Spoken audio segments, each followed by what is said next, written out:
Let's get started. And again, apologies for the delay, but we are very happy to have you with us this afternoon at this presentation of the summit on engaging your audience, a workshop to amplify the peer voice. And my name's Kevin Williams. I'm the DBSA Communications Vice President.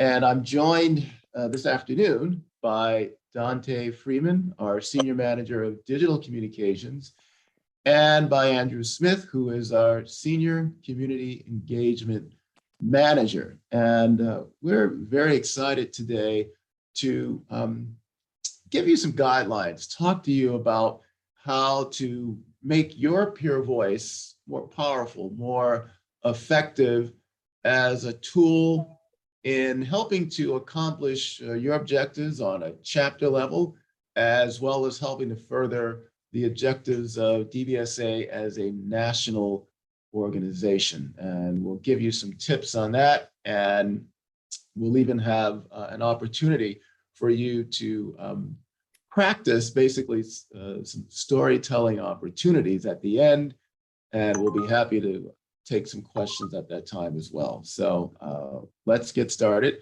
Next slide, please. Our agenda today, we're going to talk about the importance of the peer voice, why it is important, why it matters. And we'll go into a discussion about the different ways that the peer voice can be utilized to further objectives and goals. And this all feeds into, ultimately, your ability to tell your story and to position yourself as a change maker, as a leader at the chapter level, within your communities, in one-on-one engagements, so that when you tell your story, when you talk about perhaps what DBSA has done for you, or what you're doing on behalf of DBSA, that it is a story that resonates with your audience, with your listeners, with your readers in such a way that hopefully it motivates and inspires them to do or to fulfill the objectives that you might have in mind when you first meet up with that audience. So we'll talk about how to prepare your story, the different elements that you've got to take into consideration as you prepare a very effective, a very powerful story. And after going through that discussion, as I said before, we're going to leave some time at the end for you to practice and do some role play and get more accustomed to building a story and telling a story and finding out what you've learned from that experience. So next slide, please. As we are all stakeholders with DBSA, it's vital that we understand why the peer voice is so important. And as a peer-focused organization, DBSA recognizes that the peer perspective is so important for conveying information, for influencing public policy and medical research, and also for inspiring public action that goes to support the different elements of the DBSA mission. Next, please. So what are the different ways that the peer voice is utilized as an asset? Well, first of all, personal stories, your stories, lend credibility to the DBSA mission. When listeners and viewers can take into account your experience of what you found to be the benefits and the strengths of DBSA, it's more believable because they're listening to someone who's actually in the middle of the mix. They're going through it, they're experiencing it firsthand, and you're able to deliver your account in a first-person way that just comes across as more believable.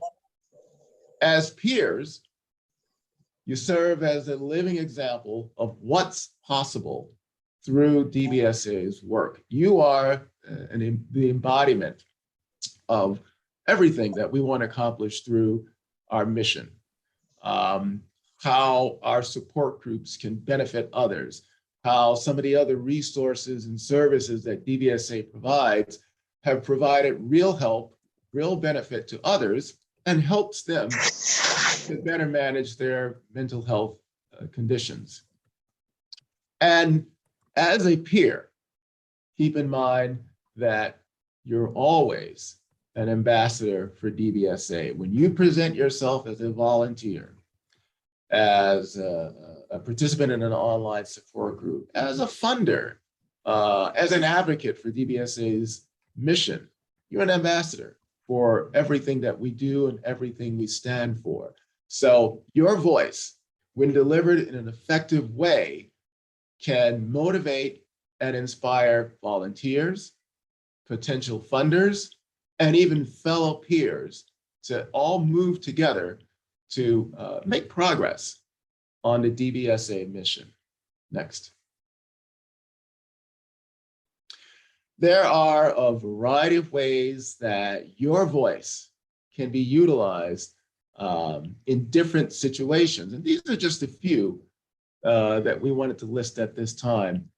Again, personal testimonials, your ability to recount your experience of coming in contact with DBSA and how that contact and that relationship has helped shape and form you and help you to improve the way that you can manage mood disorders. All kinds of speaking engagements where you can come across as, again, a credible first-person storyteller about some of the things that DBSA is perhaps doing in your community at the chapter level. And as a first-person participant, these engagements give you the opportunity to deliver this story to groups of people, whether it's town hall settings or on panel discussions, but you have this chance to tell your story to a larger group of people and make an influence to a larger group of people. As participants in research projects, for example, DBSA believes very strongly that the peer perspective should be considered and integrated into all kinds of medical research that addresses mental health wellness. And so to the extent that you're able to talk about your experience, maybe through a clinical trial or something like that, your voice can lend a powerful effect on how the farmer community and other researchers look at different ways to address mental health wellness. And then, of course, there are media interview opportunities at the local level or perhaps at the national level, where through your engagements with journalists and reporters, you have an opportunity to tell your story to a reporter and reach an even larger potential audience. Who knows who might read your account in the local newspaper or on a news website to understand better about the work that DBSA does and how that impacts so many people. And then lastly, there are advocacy campaigns and the opportunity to use your voice to influence policymakers at the local and even federal level as they consider all sorts of legislation and other rules that can determine how much access people have to mental health services and resources, and who in particular can receive those services and resources, whether it's veterans or perhaps members of traditionally underrepresented communities. So to the extent that you're able to use your voice to advocate for expansion of mental health resources, whether it's through participating in governmental hearings or in making phone calls or in writing up your story that's part of an email campaign, you can have an impact on legislation that expands access to more mental health resources for more people. Next. So the power of your voice is going to be very reliant on your ability to tell your story from a variety of perspectives, from a variety of situations, because it's your ability to tell your story that's going to be the trigger that inspires, motivates, and galvanizes action on behalf of the audience that you're addressing. And that puts you in a position of leadership. And so at this time, we're going to go into a little exercise that Andrew's going to go further into detail about different ideas to consider as you are building your story. Thank you, Kevin. Yeah, so if you know how to use a QR code, you can scan the QR code that's on your screen now. If you would prefer, you can also use any device and navigate to slido.com. That's SLIDO.com. This is the polling software that we're going to be using to ask you a couple of questions just to get some creative juices flowing and get some ideas going. If you choose to go to slido.com, then you're going to want to enter the code comms story. That's 2 M's, 2 S's, as in communications. And that will go in this blue box that you can see on your screen right here at the top. When you go to slido.com, you arrive at a screen that looks like this one, and the blue box that says joining as a participant, that's where you would put comms story, 2 M's, 2 S's. And whether you use the QR code or if you go to slido.com and you enter comms story, 2 M's, 2 S's in this blue box right here, then you're going to see this question here on whatever device you're using, whether that's your computer, tablet, smartphone. I'm going to give you a couple of moments to answer this question. Which 3 circumstances for storytelling are most relevant to you? And it's going to give you the opportunity to rank your top 3 that are most relevant to you. Kevin already mentioned some of these on his previous slide. An opportunity for networking to tell a story in order to do that. Media interviews or other interviews, persuading people, whether that's to get other supporters or people on board with your mission, recruiting them to join as a storyteller. Also, we have advocacy and fundraising.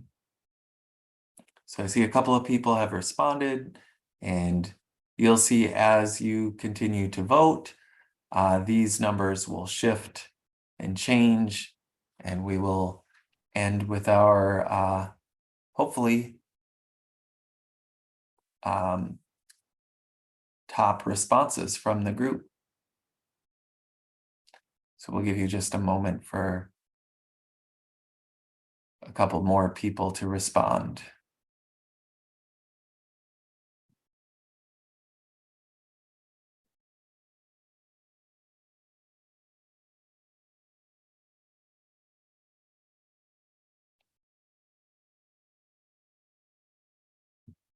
So far we have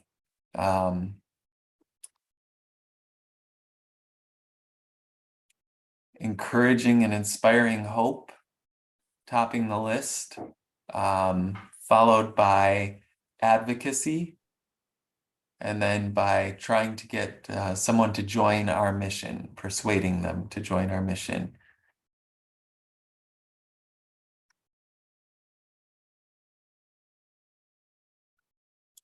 So with that, I will pass it back over to Kevin. All right, thanks, Andrew. So now that you've had a chance to think about how you might use your peer voice, the different situations where you'd like to lend your voice to a particular objective in mind, we want to spend a few minutes to really start breaking this down into specific parts. Because in order to achieve the objectives that you identified in that previous Slido poll, it's going to be important that you understand what makes powerful storytelling, okay? And it starts by making your story memorable. For whatever audience that you're seeking to impact and impress, you want to deliver a story in such a way that your audience remembers it, in such a way that the story is so highly engaging that your audience actually steps into the story that you're telling, and they become part of your experience. They feel the things that you're trying to convey through your story, so that in essence, they have the same experience that you did, which improves your ability to motivate and galvanize action that you're hoping they take. So what makes for a memorable story? Much like a movie or a play, it starts with imagining your scene. So in the story that you want to put together, think about the characters, think of the people who are part of that story. Think about how you might describe these primary individuals. Why do they matter in this particular story that you're telling? You want to make them relevant. You want to make sure that your audience understands why you're bringing them into this scene. And you want to describe your characters in such a way that, again, your audience actually feels that they're going through this experience in real time. That it's an actual experience, even though they imagine it only in their minds. Then you want to take into consideration the action. What's happening in this story? Are you traveling to a particular location? Or what location are you in at that particular moment?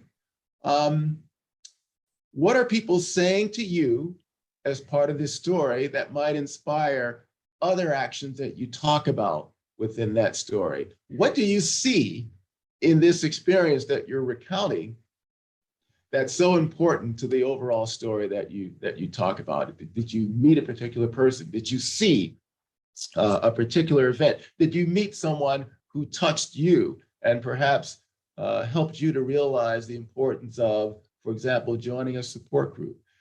Did someone that you meet in this story say some words of encouragement that embolden you to find out more about DBSA? And because of that, you become such a great spokesperson for DBSA. Did you read something? Was something happening within your community at that time that really reminded you of the need for more mental health resources? And perhaps that's the reason why you reached out to an organization like DBSA or to the local chapter to find out how you can get involved, to find out what you can do to help expand access to mental health resources. These are all different parts of the action that you want to include in your story. These are the things that we can watch people do or say, as I said, as if they were in a movie or a play. And then lastly, which is directly tied to the purpose of your story and to the objective that you're trying to achieve in your story, you have to take into consideration what's at stake in this story. You want to be able to tell your audience what's at risk. Why does it matter that you're telling this story? Does it matter that by telling this story, you're able to get more people to volunteer at the chapter level?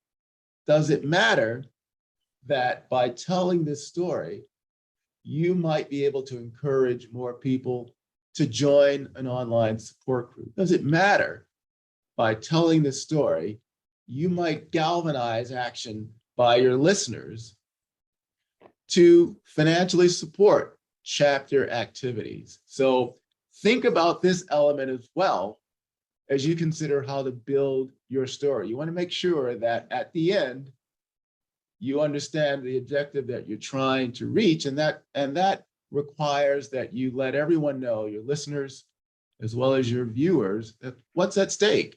I mean, what does the main character, whether it's you or someone that you're describing, perhaps a loved one in your life who is experiencing challenges in terms of access to mental health resources, what do they stand to gain, learn, or lose out of this experience? You want to make sure that this is all part of your story because it's going to inspire your audience to take a particular action.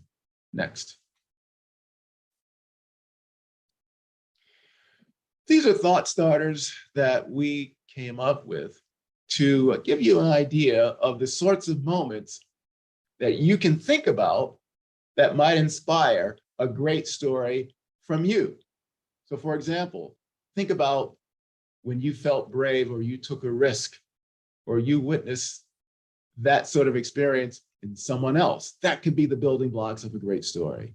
Or when you helped someone or someone helped you. When you found your home or your community or you felt accepted, perhaps that can be the foundation for a great story talking about the great benefit that the support groups have given to you or to someone that you know. When you experienced hope for the future, how perhaps by accessing some of the resources on the DBSA website that it opened your eyes and your mind to new possibilities on how to manage your mood conditions and how that led to a higher quality of life. When you were like, this is why I do what I do. And perhaps that's an opportunity. Perhaps this is a moment where you can build a story to encourage and persuade others to volunteer on behalf of DBSA and your local chapter, or to give to local chapter activities. And you can, again, build a personal story about why you do this action and using that story to galvanize action from others. Or when you knew you had to make a change, and you can talk about that moment where you were, figuratively speaking, up against the wall and you felt the need to take a shift, to make a change, and how your encounter with DBSA at the chapter level helped you to do that. Next. Building a story with a purpose. Consider these aspects. We've gone through this, but just to reiterate, what's the scenario? What's the action? What are the characters? What's at risk? Okay. So understand the scenario that you need to take into account when building your story with a purpose. Also, in terms of an external perspective, understand the audience you're speaking with. Are you talking with funders or fellow peers or individual donors or institutional funders? Are you talking with the media? Understand the audience that you're delivering or attempting to deliver your story to. And then what's your setting? Is it a panel discussion? Is it a community town hall? Is it an interview with a reporter? Understand the scenario in which you're, the setting in which you're delivering your story. That all these elements come together to make sure that you're delivering a purposeful story that can help trigger the right kind of action. So to sum up, these are some of the audiences that you might want to consider or make note of as you prepare your story. Funders, public policy officials, as I said, media reporters, and then also, as I said before, consider the settings that you're going to be delivering your story in. Is it a fundraiser? Is it a town hall meeting? Is it a speaking opportunity at perhaps a local health fair or something like that? Is it a local chapter meeting where perhaps you're attempting to recruit additional volunteers? Keep all these elements in mind because they will help you build the strongest story that you can. And with that, I will turn it back to Andrew. Thank you, Kevin. If you still have the window open that you were answered the last Slido, you should now see a different question there. If you've navigated away from that window, you can either scan the QR code on the screen here, or again, navigate back to slido.com, SLIDO.com. And in that blue window, where you enter the code, you can enter comms story, 2 M's, 2 S's, and you'll get this question. Which storytelling goals are most relevant to you? So we have some options, and we're starting to get some responses.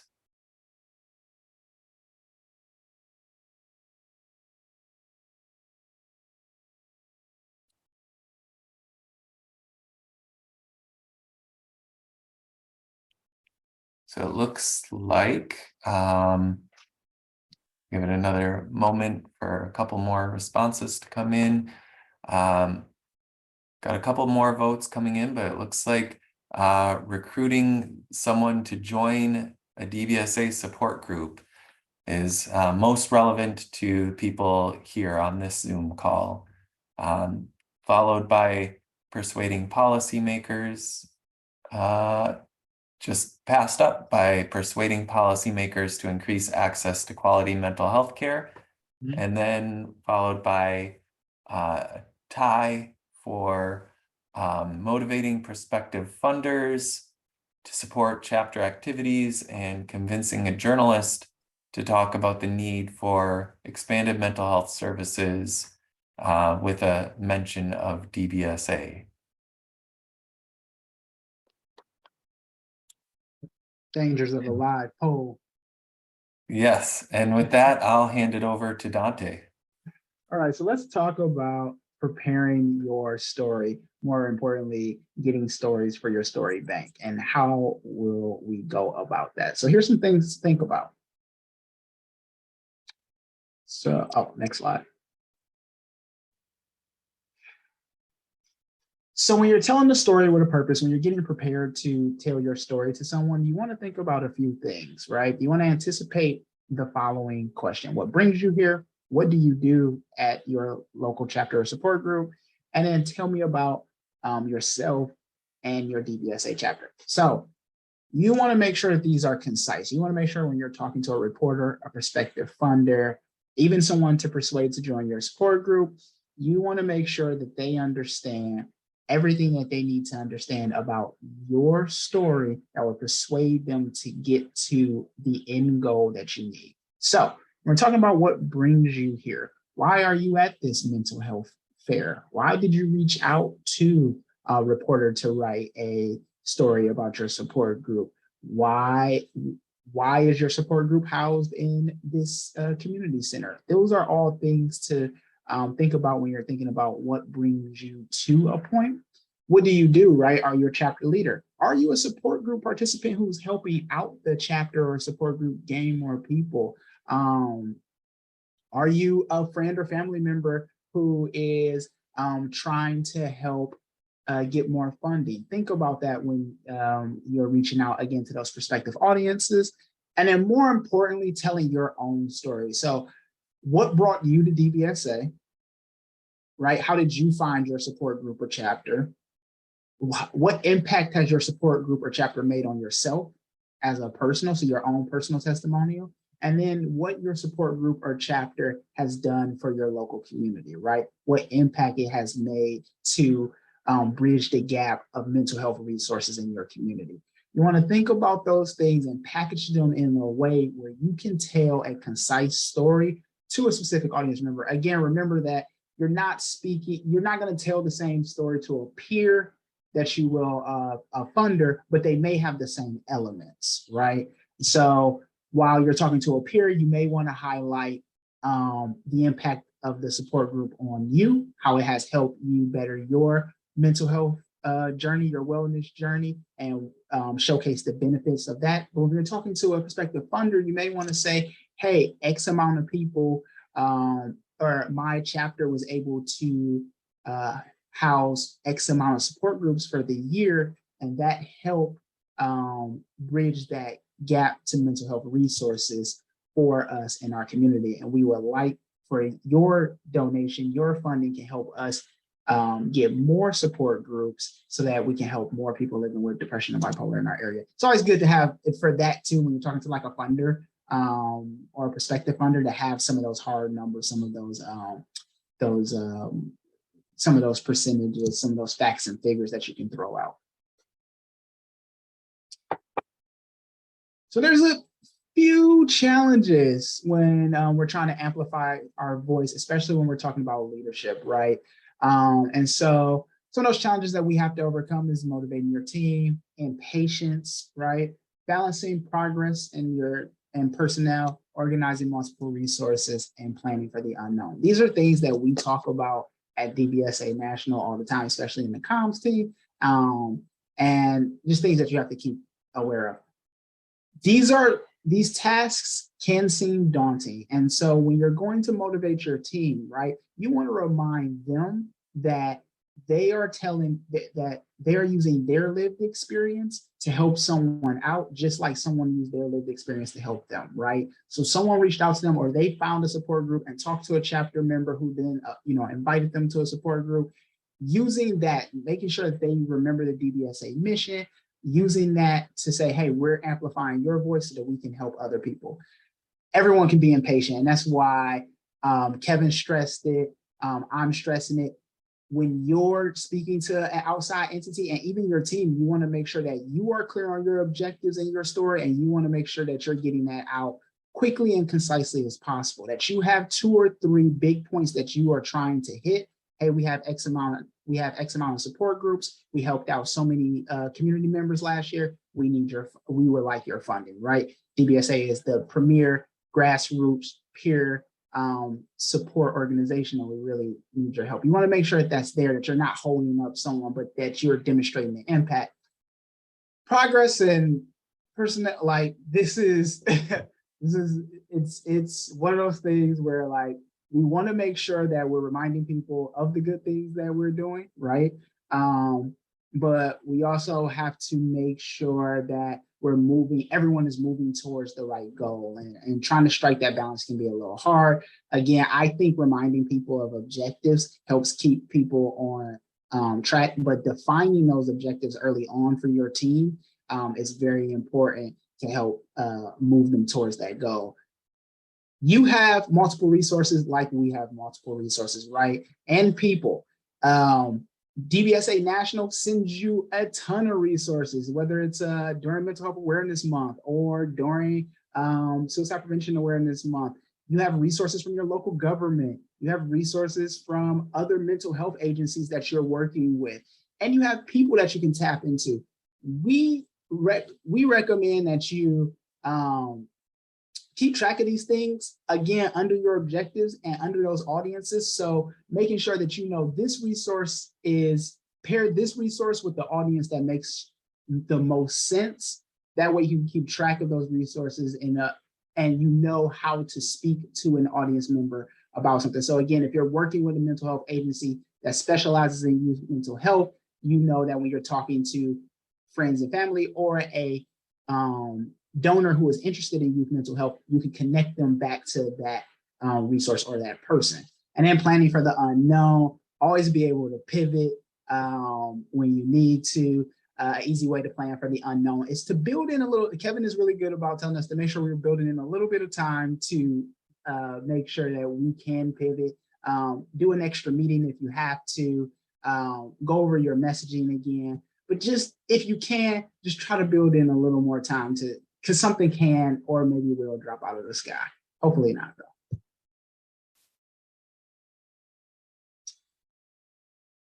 So when we're trying to make all the difference here, right? When we're trying to persuade someone, we want to make sure that they understand what we're talking about.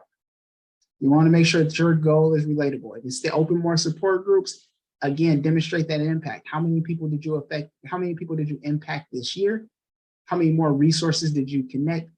And an easy way to do this is if you have a newsletter or if you have a support group and you're sending out surveys, keeping track of your own impact and then telling that story back to funders.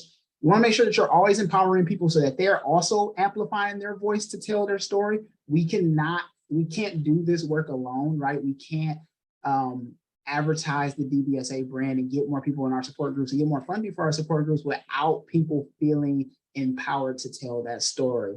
You always want to make sure that everybody's on the same page, again, working to that objective. Always want to inspire.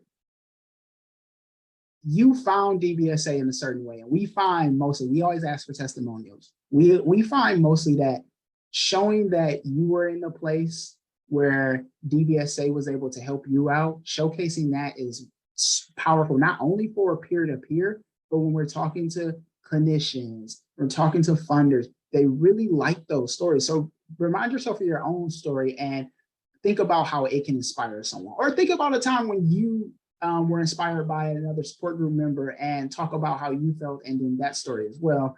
I'm not going to go through all of these, right? But telling a story of a loss and a challenge is also important. Demonstrating the how you face the challenge, how you use mental health resources, hopefully DBSA, to help you get through to that next goal, and then the what was the outcome of that. Talking about making change, right? If you're working closely with Andrew or the peer and policy team, and talking about making real change at your on the legislative level, or even in your local community, right? Maybe again, you were in a place where there were no support groups and you were the first person to step out and start a support group in your community, and that led to 5 or 6 more support groups. That is important when we're talking about making change and agitating, right? Always model vulnerability. You're a human, we're human, this is peer-to-peer. Stress that, right? That we are here to help other people, and other people help me. And then, always talk about telling the DBSA story and getting people to understand what makes our organization unique. I've said it 1,000 times, you'll hear us say it through and through. This is a place where peers can find community, find wellness, and find hope. And make sure that you are stressing that. That's what makes DBSA unique, that these support groups are run by peers for peers. So let's put this into practice. We have 3 scenarios here. I will say this, we were supposed to have breakout sessions. We do not have breakout rooms. We do not have access to the breakout rooms right now. And we want to be able to let those who want to participate. So Kevin, I'm not sure how we want to go, if we want people to go put stuff in the chat maybe. Well, I'm wondering if we can get, especially given the time that we have, one person to volunteer for each of these scenarios. So in other words, you're developing a story. And in the first scenario, your objective, your purpose is to persuade a community-based organization to partner with the DBSA chapter. Okay, that's the first scenario. In the second scenario, your story, you're building a story to try to persuade government policy officials why they should put more funding behind, for example, peer specialist training. And then in the third scenario, you're delivering a short story to persuade, influence a prospective funder to support chapter activities, DBSA chapter activities at the local level through funding. So these are the 3 scenarios, if you will. And I'm wondering if we can get one individual. We'll give you a couple of minutes to think about how you might, and it doesn't have to be polished, but some of the elements that you would include in your personal story to address each of these scenarios. So that's what I was thinking, is to get 3 volunteers, if you will, who might be willing to talk about the type of story that they would create for each of these scenarios.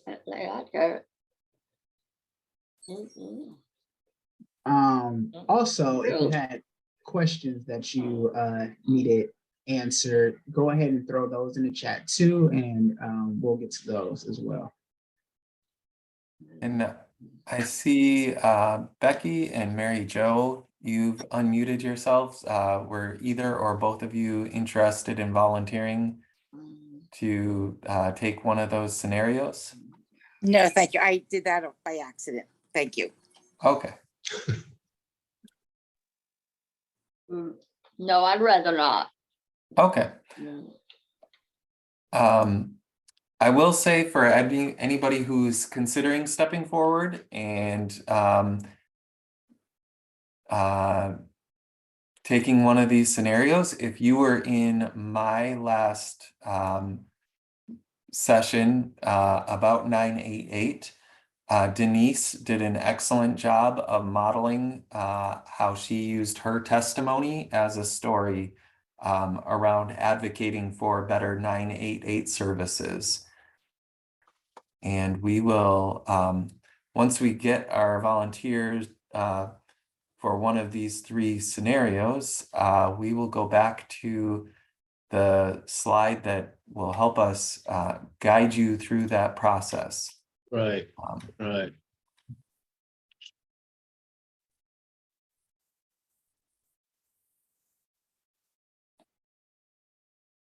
I personally think scenarios 1 or 3, I think, could be ripe opportunities. And again, I just want to repeat, we don't expect you to have a polished story at this time, but if you'd be willing to talk about what are some of the elements that you would include in your story if you wanted to try to, for example, achieve an objective in scenario 1 or even scenario 3. What are some of the elements? What are some of the things you would talk about?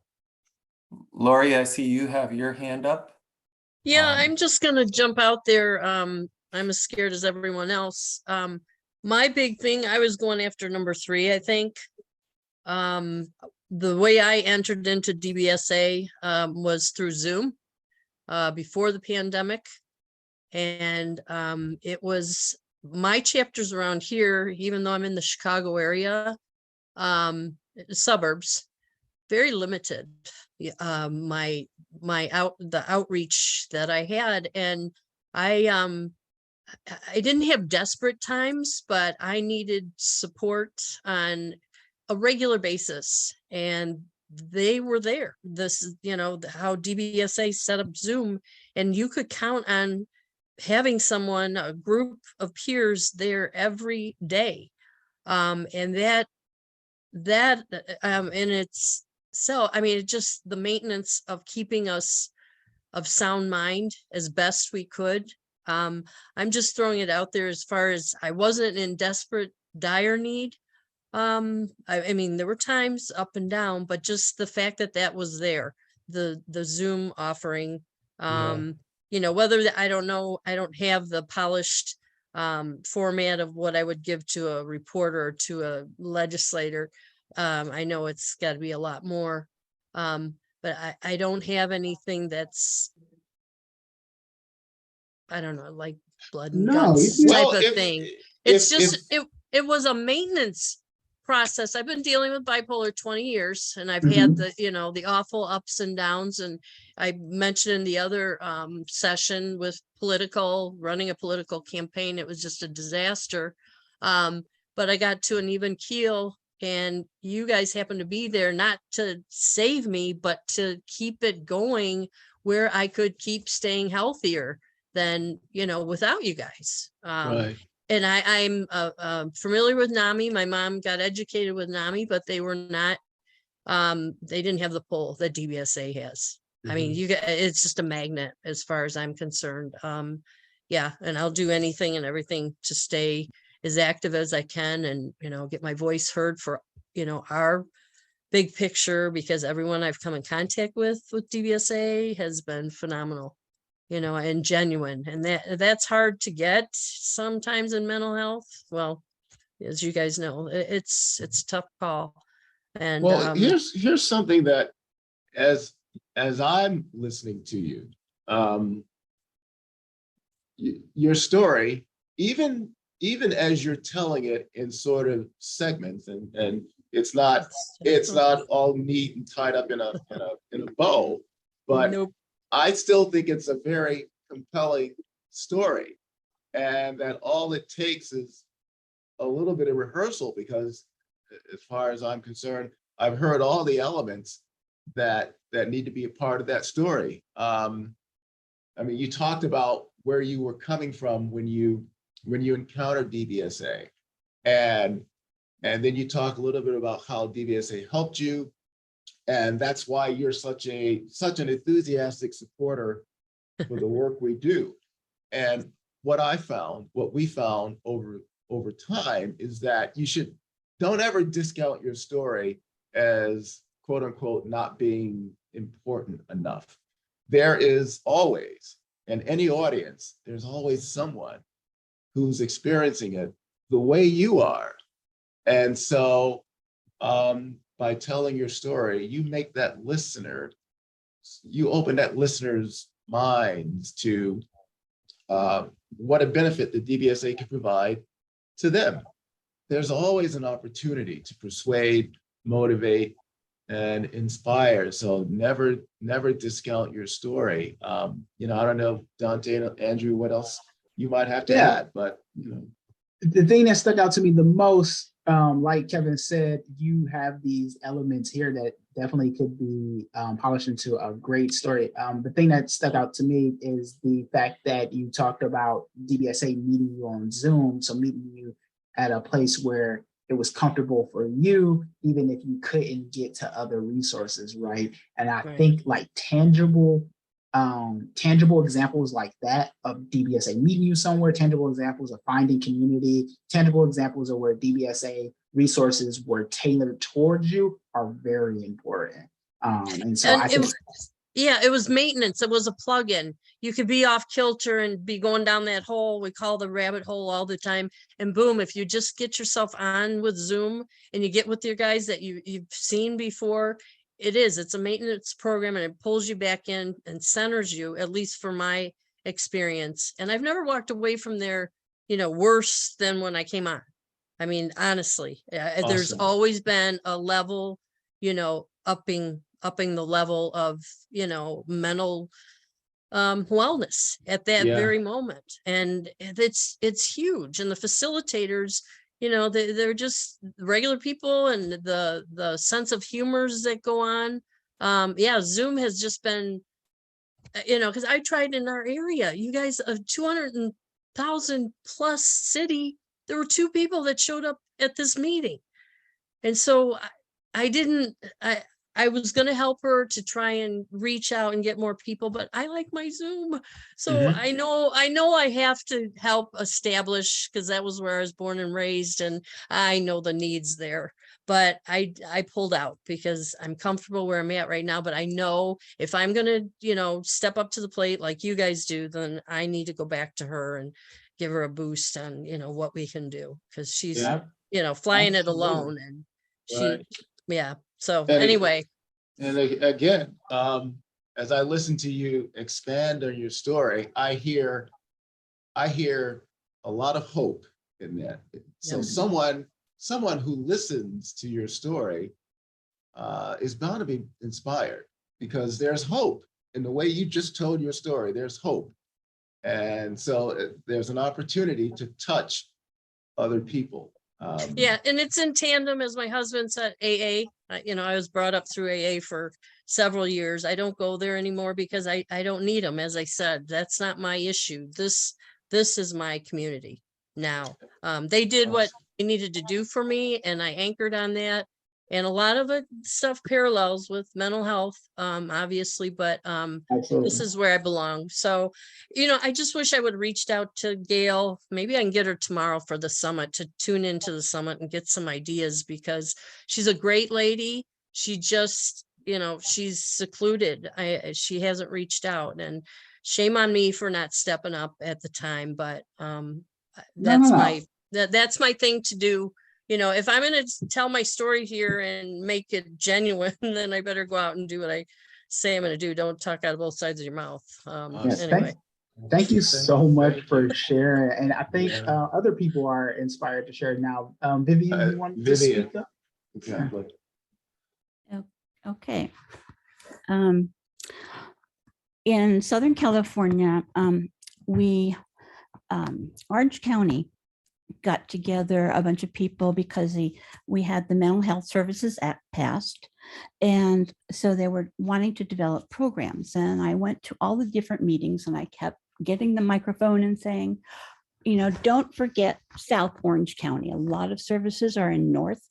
We need some in South. Well, eventually we did get a wellness center and it was established in Santa Ana, which is like mid to North County and nothing for South. Finally, I know I kept squeaking a lot about we need services in South, and the wellness center in Santa Ana did an outreach to South County by holding DBSA meetings. And finally, we were able to get people together and talk in a group setting. This never existed before in South County. So that was the beginning. Eventually, they did set up a wellness center in South County. And we have multiple DBSA meetings each week. And I was able then to start to facilitate there and gain some experience as a facilitator. So that's how we got DBSA in South County. Well, I think that's another excellent example. Just as we talked about earlier, Vivian, in the presentation, in your story, I hear a willingness to step out and take a risk in terms of speaking up about the need to bring these services to South Orange County. And then I speak about how through your advocacy, through your courage, you were able to affect change, which ended up helping so many others. That's an inspiring story to an audience because it lets myself as a listener understand that, you know, there are things I can do. There are steps I can take to affect change in areas that are important to me, and that you just showed that through your story. It's very possible to move the needle. And I find that really inspiring.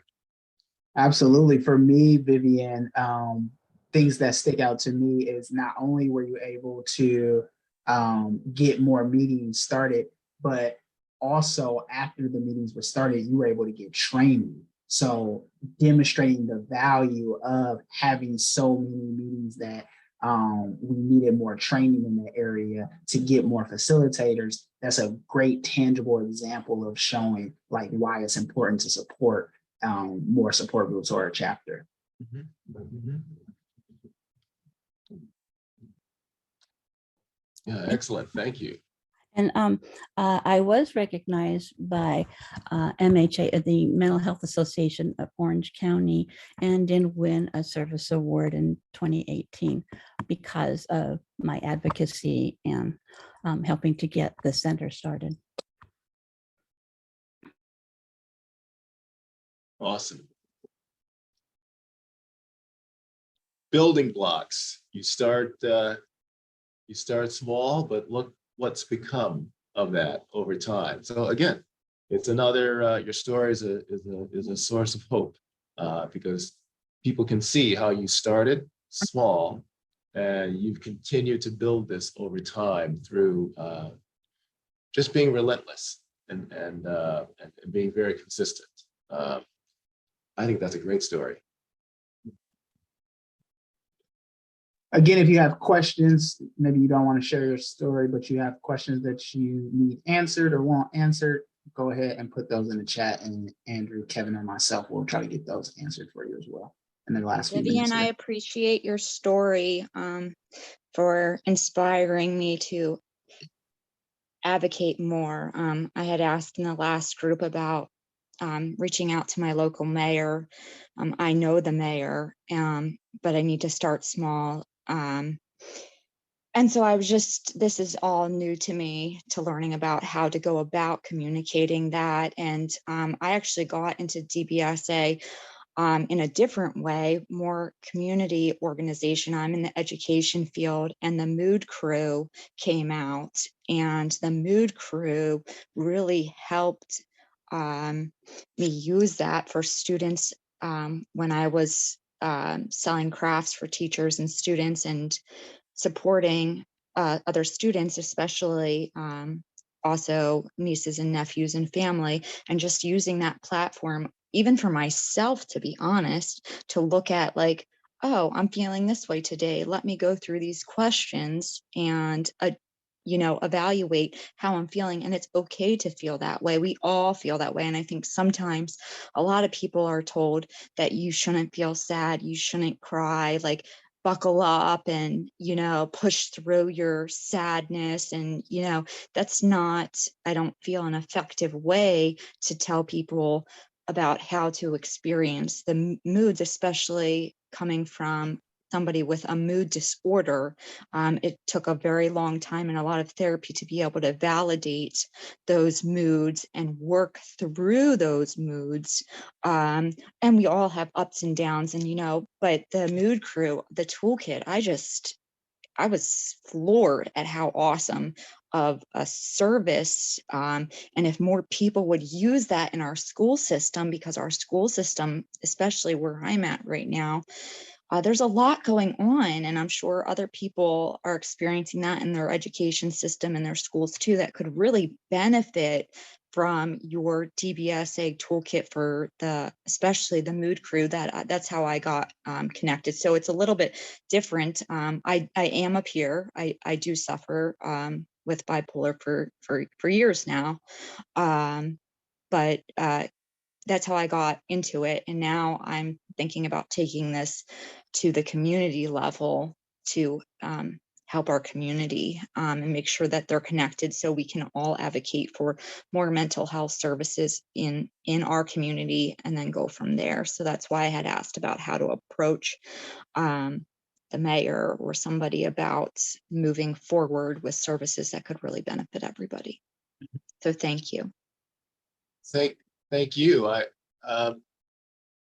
As I listen to your story, that's I think that's a powerful example of, you start with a very personal relating in terms of your personal situation, and how that sort of sparked a desire to reach out to decision makers in your community to see if you can affect change on a larger level. And you talked about, again, your story is so personal, because you talked about how the Mood Crew, you found that as part of your relationship with DBSA, and the benefit that the Mood Crew provided to you, and in fact helped you to gain the resolve, the courage to reach out to government officials and try to expand access to mental health services for more people in your community. Again, there are always people that you're speaking with who are walking the same path. I mean, we always have to keep that in mind. Our story always has an opportunity to resonate with others, because there are other people who want to make a bigger impact, who want to provide these benefits to more people. And they ask themselves, well, how can I do that? And by listening to your story, Jen, there's a chance to do that. One of my friends even said, like, and I've heard this a lot lately, she said, I experience emotional ups and downs, and it's rubbing off on one of my kids experiencing emotional ups and downs. And I sent her that information because I think so many people are afraid to label and the stigma, but if you talk about it in a way where it's acceptable, and it's a lot of people, especially now after the pandemic, with anxiety and depression, which is how we started with severe panic attacks and anxiety, and found it very hard to be more open, but now that there's so many people, it's become a little bit easier. And because of your guys' services, and I forget how I even found you, but it was definitely the Mood Crew that got me like hooked. And then I was like, I got to go to this summit and find out how to advocate for change in my community. So again, thank Absolutely. you.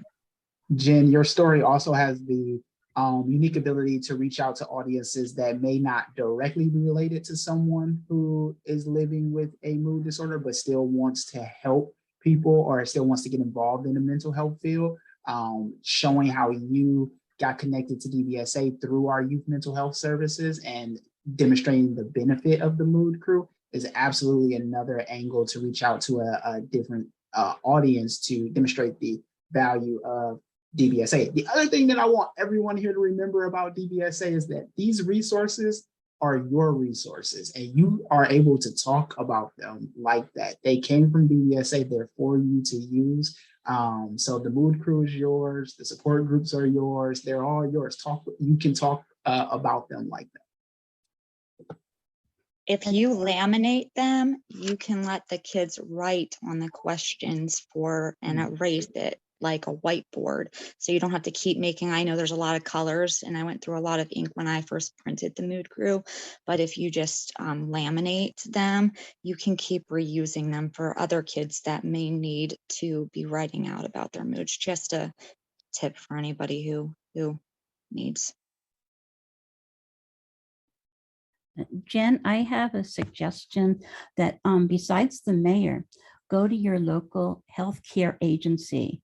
We have a very active one here and a big mental health portion of that. And I'm attending all kinds of committees and I'm on a task force, and getting involved with the healthcare agency really will get your needs known and spread more.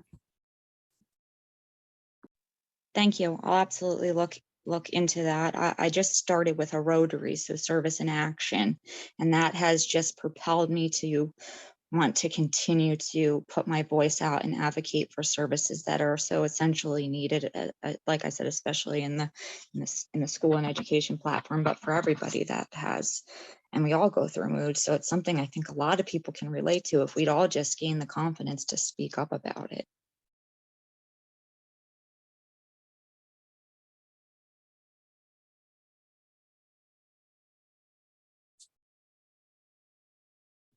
Well, if anyone else wants to share their story, they are more than welcome to. If you're feeling inspired. Thank you, Jen, for sharing your story with us. We appreciate that. And again, if you have questions. I'm sorry, Allison. No, that's okay, because you were talking. I was going to say, I don't mind sharing my story. I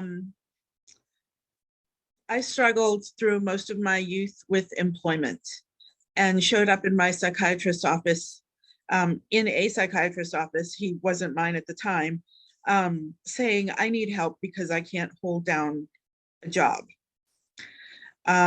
He helped me with some medication. I got employed. I was still struggling.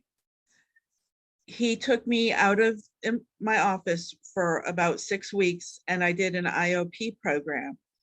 And one of the people who came to the IOP program was a gentleman named Ricardo Aguilar. And I mention him by name because he is actually the president of our DBSA chapter here in Dallas. He came and he did a presentation about support groups in the area, which included DBSA. And when I came out of the IOP, I wasn't ready to give up that level of conversation, right? You can't talk about all of this stuff with the average person on the street. People are talking about what they bought at Target. They're not talking about how they feel today, at least in Dallas. So having that opportunity to continue the conversation was just tremendous for me. It was a free opportunity. I didn't have to use my health insurance, which was also tremendous for me.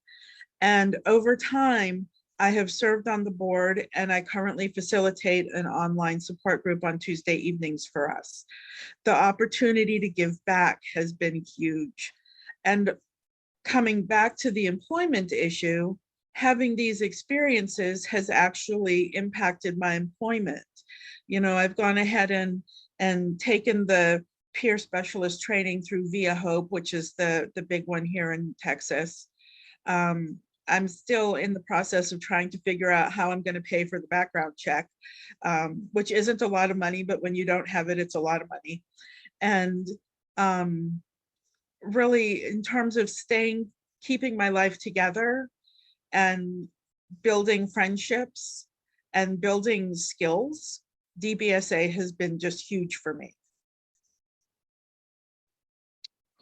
You know, Allison, as I listen, as I said earlier, as we said earlier, sharing a story is an invitation for your listeners and your viewers to step into that story with you and sort of walk the path that you walked. And that's exactly what I was inspired to do, that as I listened to your story. I felt like I was in that same scene as you described it, the way things evolved. And I could really understand how you were feeling, and the way you encountered your experiences. I felt like I had a much better understanding of what that felt like for you as I listened to your story. So powerful relating. I thought it was great. Yeah, Allison, your story for me did a very good job of illustrating the path that a wellness journey can take, right? It's not a linear journey. It's a journey that can wind, but eventually it gets us to a place where we're able to help others, or we're able to do more. And that's what I got from your story. Another thing is that, like a previous story, you were able to then, after you got to a place of wellness where you felt comfortable, to then pursue other training, right? And demonstrating that benefit to someone. Again, if you're asking for a funder or trying to get why should someone join DBSA, those are examples where you can say, look, I was in a support group, I got into a better support group that helped with my wellness, and now I'm in this training program, and that will help further my employment. So those concrete examples are so important. And we are near the end here, so we would like to thank everyone who shared with us, everyone who participated in the chat. We appreciate you joining us today. Kevin, is there anything you want to leave them with? Well, it's just to let everyone know that this presentation will be made available later. We are recording it, and so it will be made available, I believe, by next week. And so you'll have a chance to come back to this and view it again, and pick up some tips that perhaps you may have missed today. And as Dante has said, please feel free to reach out to us at DBSA on the comms team. If you have any questions, just shoot us an email. We'd be happy to help.